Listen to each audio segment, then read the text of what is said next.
Last time we have completed theoretical part of the solutions and colligative property. Solutions, solute is dissolved into the solvent, you can obtain solution, and then different terms of the solution, types of the solution, and then this molarity, molality, normality, formality, strength is also seen in the previous lecture. Then the important formulae of the solution. The theoretical part is related to the problems, and in physical chemistry problems are very important in an examination point of view as well as JEE or NEET. Here these problems can be solved. The theoretical base is very important, and then the percentage weight by weight, percentage volume by volume, percentage weight by volume, and then different types of the term is useful for solve this problem. Here this theoretical part is completed, and now start the new point is the problem, or solve the problem in a different topics or different points. Here before that, the important formulae to be remembered, this is very important to solve this problem. First important formulae, first percentage weight by weight, that is denoted by W by W or W oblique W, and then percentage weight by weight, this formula is mass of the solute in the solution divided by mass of the solute plus solvent into 100. This formula is useful for to solve this problem. Mass of the solute in the solution, एखाद्या solution मध्ये त्या सोल्यूटचं मास किती आहे आणि ते कशाला divide आहे, तर मास of the solute and solvent, solute आणि सॉल्व्हंटचं मास हे एकत्रित डिनोमिनेटर साइडला आणि न्यूमरेटर साइडला मास of the solute in a solution, या दोन्हींचा जो रेशो असेल याला जर आपण डिवाइड केलं तर मल्टिप्लाइड बाय 100 या फॉर्म्युलानुसार तुम्हाला पर्सेंटेज वेट बाय वेट अशा पद्धतीचा फॉर्म्युला मिळतो. Second formula is percentage volume by volume, म्हणजे solute is also taken in a volume, solvent is taken in a volume, and then this formula is percentage volume by volume, and then the volume of the solute, म्हणजे solute is taken in a volume, and then the ratio of the volume of solute divided by volume of the solution multiplied by 100. This formula is useful for percentage volume by volume. म्हणजे solute जे असेल ते volume मध्ये consider करायचं आणि सॉल्युशनचं जे volume असेल तो कन्सिडर करायचा, आणि यांचा जो रेशो असेल याला मल्टिप्लाइड बाय 100 ने केलं की तुम्हाला पर्सेंटेज व्हॉल्यूम बाय व्हॉल्यूम असं फॉर्म्युलेने त्याचं किंमत मिळते. Next one is the mole fraction. मोल fraction is denoted bye x. This is the component of the solution. Solute and solvent both are components mixed to each other, you can obtain solution, and then x is equal to number of moles of the solute or solvent.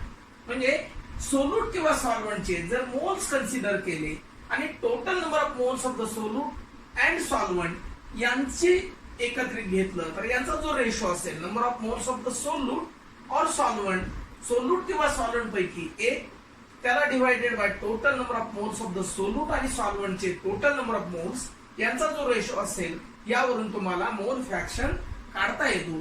आणि then in mole fraction small n is the moles of the solute dissolve in a capital N moles of the solvent. म्हणजे capital N हा शब्द आणि small n हे जे notation असेल ते small n number of moles of the solute, म्हणजे number of moles of the solute म्हणजे मोल्स ऑफ द सोल्यूट हे कशामध्ये डिझॉल्व असतील तर कॅपिटल N मध्ये डिझॉल्व असतील.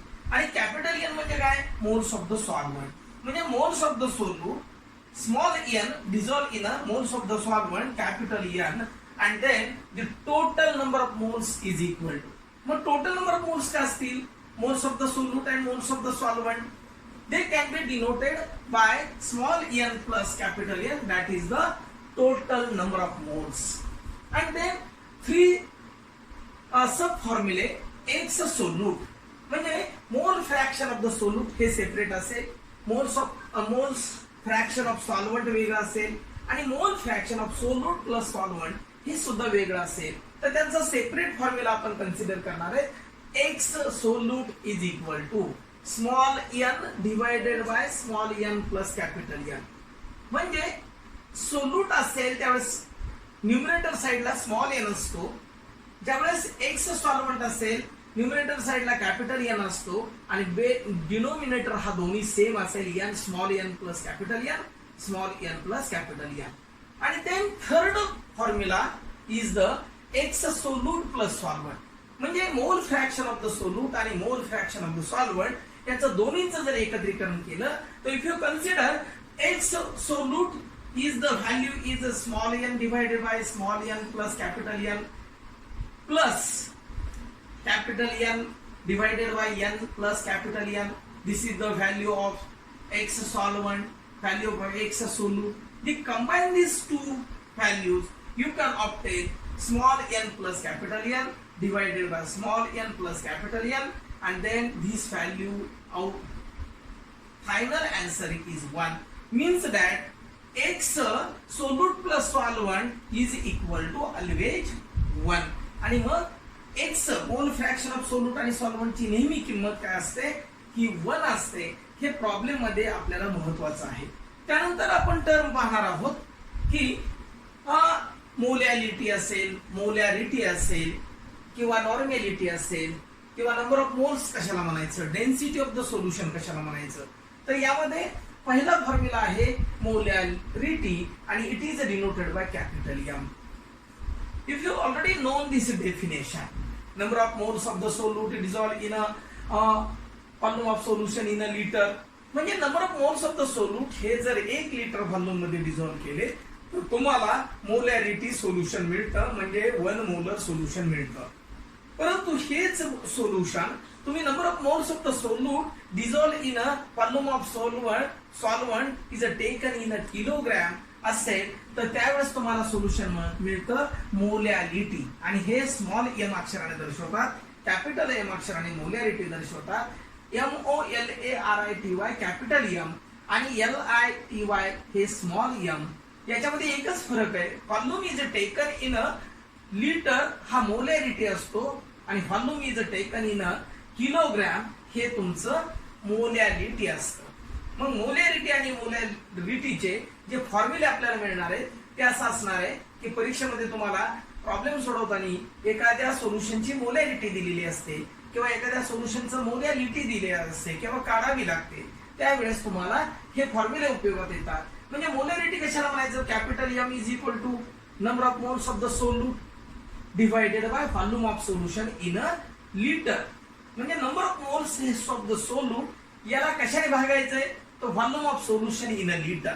कारण मोलॅरिटी म्हणून हे जे लिटर कन्सिडर करावं लागेल किंवा हाच फॉर्म्युला कसा लिहिता येईल, number of moles of the solute divided by volume of solution in a centimetre cube. म्हणजेच सेंटीमीटर क्यूब जर तुम्ही अप्लाय केलं तर याला 1000 ने मल्टिप्लाय करायचं, कारण this is also expressed in ml. They can be multiplied by 1000. आणि तुम्ही जर या ठिकाणी लिटर जर कन्सिडर केलं तर not be multiplied by 1000. And then this formula is useful for to calculate the molarity of the solution. Is given in the solution or not given in the solution, they can be calculated by this formula. 2 formulas. Then next one is the molarity. Number of moles of the solute in a gram divided by volume of solvent in a kilogram. म्हणजे volume of solvent हे kilogram मध्ये consider होईल आणि त्याच वेळेस number of solute in a grams divided by volume of solvent in a gram असेल त्यावेळेस तुम्हाला 1000 ने मल्टिप्लाइड करावं लागेल. त्यामुळे लक्षात ठेवायचं, ग्रॅम जर तुमचा व्हॉल्यूम असेल तर 1000 ने मल्टिप्लाय करावं लागतं आणि जर किलोग्रॅम मध्ये असेल तर 1000 ने मल्टिप्लाय करण्याची गरज नाही. आणि यानंतर असं महत्वाचं आहे की नंबर ऑफ मोल्स कशाला म्हणायचं, मग मास इन अ ग्रॅम. म्हणजे कुठल्याही सोल्यूटचं नंबर ऑफ मोल्स जर कॅल्क्युलेट करायचं असेल तर m divided by capital M. Mass म्हणजे W2 डिवायडेड बाय M किंवा W डिवायडेड बाय M असं कन्सिडर होईल. आणि त्या ठिकाणी फॉर्म्युला असणार आहे mass in a gram divided by molar mass in a gram. Both quantity is always taken in a gram. This is the M upon W upon M आणि मग mass in a gram divided by molar mass in a gram. आणि मग density of the solution कशाला म्हणायचं किंवा density of the substance कशाला म्हणायचं, तर डेन्सिटी आली पाहिजे मास अपॉन व्हॉल्यूम, वस्तुमान भागिले आकारमान, याला घनता असे म्हणतात. आणि मग एखाद्या पदार्थाची घनता जर काढायची असेल तर डेन्सिटी ऑफ द सबस्टन्स पदार्थाची घनता बरोबर mass upon volume is equal to capital small m divided by v. M upon v is the density, and then this formula is also written in this way. D is equal to m upon v. And then next term is that is the ppm. That is the ppm. Parts per million. Parts per million हे जे असेल तर total volume of solute किंवा volume of solute और मास of the solute divided by total number of moles, total volume of solution. And then in this equation then you can obtain parts per million किंवा ppm. हे सुद्धा term आपल्याला JEE नीट किंवा MHT CET साठी वापरात येईल आणि अशा पद्धतीने आपण हे फॉर्म्युले समजून घेऊ शकतो. Important formulae related to the Raoult's law. In a theoretical part, the Raoult's law is also seen in the theoretical part for the binary solution of the components. And then in this equation, if you already know, PA is equal to P0A XA and PB is the P0B XB. Here P0A means vapor pressure of P वर component A. म्हणजे P0A ची value जी असेल तर तो काय असेल, तो vapour pressure of P वर कंपोनंट A चा असेल. PA काय असेल तर vapour pressure of component A in the solution. त्यानंतर P0B काय असेल तर वेपर प्रेशर ऑफ P वर कंपोनंट B असेल आणि PB काय असेल तर vapour pressure of component B in a solution असेल. म्हणजे P0A आणि PA याच्यातच फरक जर तुमच्या लक्षात घ्यायचा असेल तर P0A the not notation is also considered as a P वर component, and then PA simple is the vapor pressure of K in a solution. म्हणजे सोल्युशन मधील जे काही वेपर प्रेशर असेल A कंपोनंटचा तो PA ने कन्सिडर होतो आणि P0A ने वेपर प्रेशर हा P वर कंपोनंटचा कन्सिडर होतो. P0B respectively vapor pressure of component B, PB is the vapor pressure of component B in a solution, and then the mole fraction of the A components is equal to mole fraction in the solution. XB is the mole fraction in a solution, and all these terms are also useful for to calculate the binary solution components. The problems are based on this Raoult's law. Next one is for solution containing non-volatile solute. Here, if non-volatile solute is added into the solvent, then the solution containing non-volatile solute, then this formula is used here. PA is equal to P0A XA. PA is the vapor pressure of solution, P0A is the vapor pressure of pure solvent, and XA is the mole fraction of solution. म्हणजे PA हा vapour pressure सोल्युशनचा असेल, P0A हा vapour pressure हा pure सॉल्व्हंटचा असेल आणि XA हा काय असेल तर तो मोल फ्रॅक्शन ऑफ सोल्युशन असेल. म्हणजे PA is equal to P0A आणि XA यापैकी कुठलीही व्हॅल्यू जर दिली तर तुम्हाला त्याची व्हॅल्यू कॅल्क्युलेट करता येईल. अशा पद्धतीने ह्या राउल्ट्स लॉ वरचे प्रॉब्लेम साठी आपल्याला मदत होईल. त्यानंतर रिलेटिव्ह लोअरिंग वेपर प्रेशर यासाठी जे फॉर्म्युले आहेत त्यामध्ये बघा आपण पाहिलं होतं थिअरी मध्ये delta P divided by P01 is equal to P01 minus P divided by P01 किंवा P01 म्हणता येईल किंवा P01 असं सुद्धा म्हणता येतं. मग P01 किंवा P01 काय आहे तर vapour pressure of pure solvent. त्याच्यानंतर P काय आहे वेपर प्रेशर ऑफ सोल्युशन आणि यावरून जो काही यांची वजाबाकी असेल तो डेल्टा पी असेल, यावरून हा फॉर्म्युला तुम्हाला उपयोगात येतो. त्यानंतर एखाद्या नॉन व्होलाटाईल सोल्यूटचं मॉलिक्युलर मास जर कॅल्क्युलेट करायचं असेल किंवा मॉलिक्युलर वेट जर डिटरमाइन करायचं असेल तर मोलर मास डिटर्मिनेशन साठी हा फॉर्म्युला उपयोगात येतो. ओरिजिनल जो फॉर्म्युला असेल ते तुमच्या लक्षात येईल. Delta P divided by P01 P01 minus P divided by P01 is equal to x2. हा मोल फ्रॅक्शन असतो. आणि मोल फ्रॅक्शन काय असतो त्याच्या अगोदर आपण पाहिलेले की small n divided by small n plus capital N. मग स्मॉल n काय असतो, number of moles of the solute, आणि कॅपिटल N काय असतो, मोल्स ऑफ द सोल्युएंट.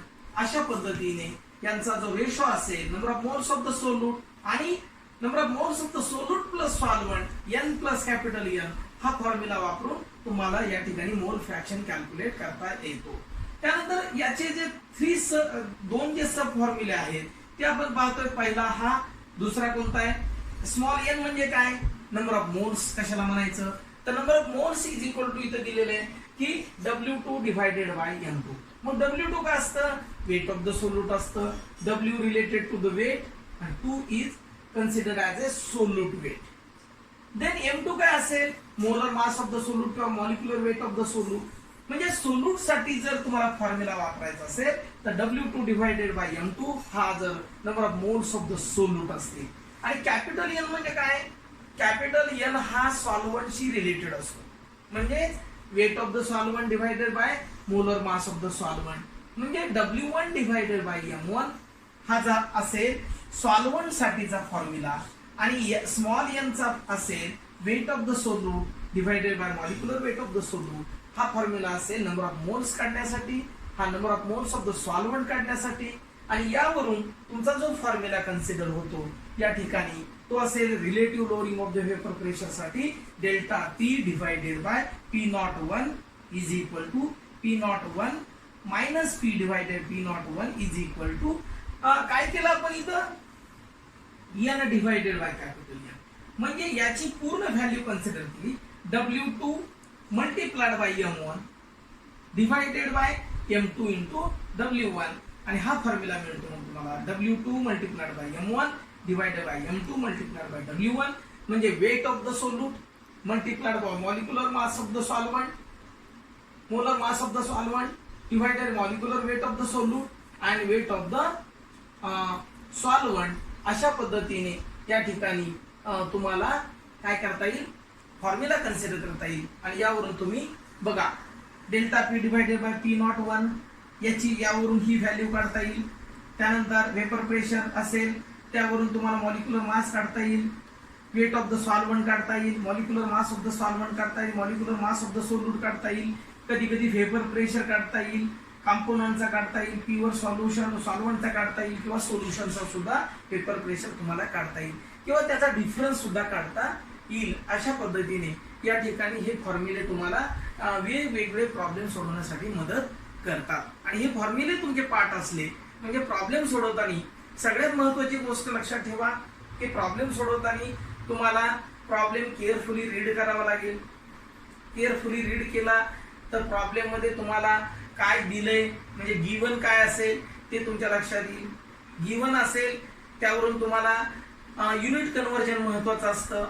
मग प्रॉब्लेम मध्ये काय दिले, काय शोधायचंय म्हणजे टू कॅल्क्युलेट किंवा कॅल्क्युलेट काय करायचं हे लक्षात येईल. दिलेल्या गोष्टीवरून कॅल्क्युलेट काय करायचं लक्षात येईल. मग त्यासाठी काही अननोन गोष्टी असतात त्या फॉर्म्युल्यामध्ये तुम्हाला पाठ पाहिजे. उदाहरणार्थ नंबर ऑफ मोल्स जर काढायचे असतील तर तुम्हाला नंबर ऑफ मोल्स यावरून काढता येईल W2 डिवायडेड बाय M2. म्हणजे number of moles of the solvent काढायचे असतील तर तुम्हाला capital N is equal to W1 divide by M1. अशा पद्धतीने तुम्हाला काढता येईल. म्हणजे प्रॉब्लेम सोडवताना पहिली गोष्ट लक्षात ठेवायचं, प्रॉब्लेम हा केअरफुली रीड करायचा, त्याच्यामध्ये काय दिले हे लिहून घ्यायचं, काय शोधायचं हे लिहून घ्यायचं, आणि नंतर कोणता फॉर्म्युला यासाठी उपयोगात येईल ते तुम्हाला महत्वाचं आहे. त्यानंतर युनिट कन्व्हर्जन त्याच्यामध्ये असेल, काही ग्रॅम मध्ये दिले असेल तर सर्व क्वांटिटी ह्या ग्रॅम मध्ये कन्वर्ट करायच्या, किंवा CGS आणि SI युनिट मध्ये कन्व्हर्जन करायचं. आणि त्यानंतर या ठिकाणी फॉर्म्युल्यामध्ये किमती टाकायच्या, प्रॉब्लेम सॉल्व्ह करायचा, कॅल्क्युलेशन करायचं, आणि येणारा आन्सर आपल्याला या ठिकाणी मिळत आहे. फक्त एक गोष्ट लक्षात ठेवा, प्रॉब्लेम कडे 100% दुर्लक्ष करून चालणार नाही. प्रॉब्लेम्स असले तरी ते सोडवावेच लागतील आणि प्रॉब्लेम सोडवले तर फिजिकल केमिस्ट्रीमध्ये मार्क मिळण्यासाठी मदत होईल. म्हणजे या ठिकाणी बऱ्याच पेपरमध्ये जर तुम्ही पाहाल तर कंपल्सरी प्रॉब्लेम्स असतात आणि कंपल्सरी प्रॉब्लेम्स असल्यामुळं प्रॉब्लेमचे मार्क जर आपल्याला सेव्ह करायचे असतील तर कम्प्लीटपणे प्रॉब्लेम कडे लक्ष दिलं पाहिजे. आणि प्रॉब्लेम सोडवत असताना तुम्ही स्टेप बाय स्टेप जर गेला तर तुम्हाला स्टेप बाय स्टेप मार्क मिळतात. आणि त्याचा उदाहरण म्हणजे लक्षात घ्या, फॉर्म्युला लिहिला तुम्हाला अर्धा मार्क मिळणार आहे, फॉर्म्युल्याच्या किमती टाकल्या तुम्हाला अर्धा मार्क मिळणार आहे, तुम्ही फॉर्म्युलेचं टर्म सॉल्व्ह केली अर्धा मार्क मिळणार आहे, तुम्ही प्रॉपर अँसर काढलं परत अर्धा मार्क मिळणार आहे आणि सगळे प्रॉपर युनिट लिहिलं पुन्हा अर्धा मार्क मिळणार आहे. अशा पद्धतीने तुमचे अर्धा मार्क ऍड होऊन तुम्हाला प्रॉब्लेम मध्ये कमीत कमी निम्मे तरी मार्क सहजासहजी मिळू शकतात. हे पण केव्हा, जेव्हा तुम्ही ते सोडवण्याचा प्रयत्न करताल किंवा ते थोडेफार सोडवताल. म्हणजे 100% जरी तुम्हाला 100% कव्हर नाही झालं तर तुम्ही त्या ठिकाणी प्रयत्न केल्यानंतर 100% यश मिळण्याकडे तुम्ही जाऊ शकता.